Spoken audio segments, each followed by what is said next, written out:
You know what I didn't realize I did? You're gonna laugh at this because you know me. What? So WME, the agency that I'm with, sent me an Emmy invitation to their party. This is like a few weeks ago, and it says like, we would like to blah blah blah. And so I wrote back in all caps, hard pass, and I didn't realize that I had CC'd the company. So like everybody saw me write hard fucking pass, and I just got like 100 replies of people laughing and people being like, got it. And I was like, oh shit. I thought I was replying to my agent's assistant. I was like, who would want to go to this fucking bullshit? So,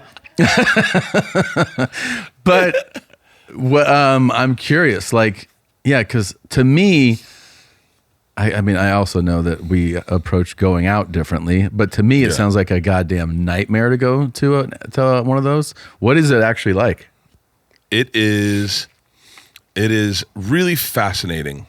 It really is fascinating because there's a little bit of ego death in it, because you realize, first of all, it's all celebrating the people getting nominated and winning Emmys. So it's not like, even as famous you may be, if you're not in that game, and then you watch people like I honestly, I was writing down jokes all weekend just about personality traits. What's really wild, and I'm not shitting on them, I would probably do the same thing, but I'm just going to say, people show up to the Emmys with their Emmy who won it 2 days ago. So like Grips, who won an Emmy, they bring it with them to the party. Yeah, like they got it 2 days ago at the Grip Emmys, and they all got Grip Emmys, yes, or whatever the fuck it is. Yeah. So for people that don't know, they give away the Emmys basically on separate days. There's the televised portion that gives away. There's the one, usually that's the one where you see like best actor, best writer, and all this, and then they have another field of categories. They don't have time to air them all on television, so they host a separate one where they'll give it out for other like categories. Foley artists, yes, best guy that made it sound like it was raining, all those guys, yes. And so, but those guys all show up with their actual Emmys. Like they bring their Emmy with I find a hard time even considering that you wouldn't have it with you. Well, first of all, I'd never be in that category. Like, you would okay, never so be there's in two best parts. grip? No, yeah. So I'm going to be in the front, the big face Emmys. So like when I win an Emmy, I got it. By the way, I'll be insufferable. I'll be insufferable. I can't even begin to. Wait, hold on. There's a lot to unpack. You might here. have it like attached to a chain that you have made, so that it's actually a medallion that hangs from your neck. neck. They're big as fuck. They're big. Yeah. They're big. I saw a couple Grips walking in with their Emmys, and because it was funny, the Emmys wasn't over yet. And I was at Cotty's party. So there were 3 parties I went to. I went to UTA's party. I went to Netflix's party. Oh, my God. And then Cotty, my sister Cotty, runs events at Disney. She does the Emmys party. She does the Emmys party. So she's throwing a party for Disney. So I go to hers because it's my little sister. So, okay. Is this why you had a suit on? Yeah, I had 2 suits. I wore our 2 Bears suit to the UTA party, and then I wore a slick ass black suit last night. Oh, this is a separate night? 2 nights. I was going to say, if you change suits on the same night, I don't fucking know you anymore. No. So, no. Okay. And by the way, my suit still fits. That's good. Yeah, I know. I was just like, I was shocked because I was like, I feel like I'm only 235. I haven't gained any weight. I feel like I'm fat as fuck. No. So UTA party. I show up, and I've done this twice, and I really regret that I do it because all my pictures look suspect. I brought my own drink, and I have this with me through the entire styrofoam cup? Styrofoam 32-ounce cup full of vodka. So every picture, everyone thinks I'm drinking lean. And so Timothy Olyphant goes, "Are you drinking lean?" And I was like, "No." I was like, "It's my own vodka." And he was like, "It looks like you're drinking lean." By the way, Leanne lost her shit over Timothy Olyphant. Really? Yeah. He's perfect, dude. He is so good looking. His hair is perfect. It's like the perfect color gray. And put in Timothy Olyphant. Yeah. Type in Timothy Olyphant and Bert Kreischer. See if the picture of us is up. Oh, this would be very important. Let's get it up. I don't know. Oh, that's Leanne and Timothy Olyphant. Oh, there you go. Yeah. Leanne was that at the party? Yeah, that was at the party. Okay. Oh, there you are. Yeah. Yeah, he's a handsome guy. Dude, he's a good-looking guy, and he wears a suit well. And there I am with a glass of lean and my gold teeth. Fuck, I'm a mess. Anyway, it's interesting because I'm the wrong person for these parties because I do get overwhelmed by celebrity. You might be you might as well just be like from a small town in fucking Iowa, the way that you meet celebrities. It's unfucking real. You shake and you're like, oh my God, oh my God, oh my God. And then you're like, you're so good. You're so good. You actually blew me away with your performance. Listen to this. I'm going to just play this and you're going to hear the... You have it recorded? This is my worst one. Okay, you ready? Straight to the mouth. Over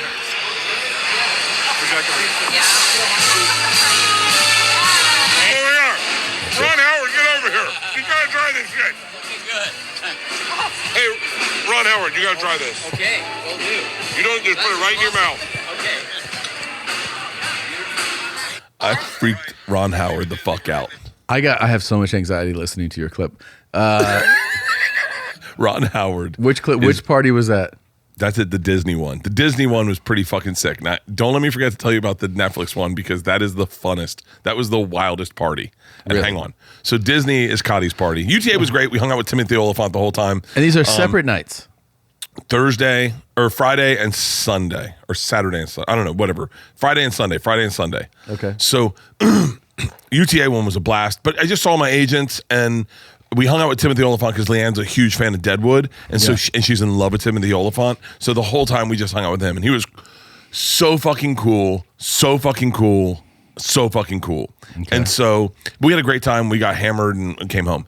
We go to the Disney one. Ron Howard is by himself. He has no assistants, no security. He's by himself, like on his phone, like typing in things, but by himself, just hanging out. And I see him, and I'm like, God, it's fucking Ron Howard. And he's like, and then he kind of like looks up and he sees me and he smiles. And I was like, yeah. And Leanne goes, you took a general meeting with him one time. And I was like, did I? I have no recollection of it. That's why I was like, as soon as she said that, I went, so why do I get so freaked out over celebrity when I don't remember meeting them? Like, I don't remember, I have no recollection of meeting Ron Howard, but I took a general meeting with him one time. And I see him, then I got so excited. So we go over, Adam Perry Lang. Is like big barbecue chef, big friends with Jimmy Kimmel. Okay. And he's got a whole setup. The Disney one was sick. The Disney one had to cost like $20 million. It was so fucking sick. Bob Iger is there. Let me tell you something. Bob Iger is a fucking stud. He is the definition of a fucking stud. He is 6'1". He is jacked. He is 73 and he's worth $1 billion and he smells like it. Bob Iger is a fucking stud. Tom, I only didn't lose my shit on Bob Iger because I was afraid it cost my sister her job. Yeah. Bob Iger walked in the room and my dick got hard. That'd be so funny if she called, I got fired today. And you're like, oh, really? Yeah, I don't know what happened. Dude, Bob Iger he carries himself with an air of just intensity. I mean, he walked in.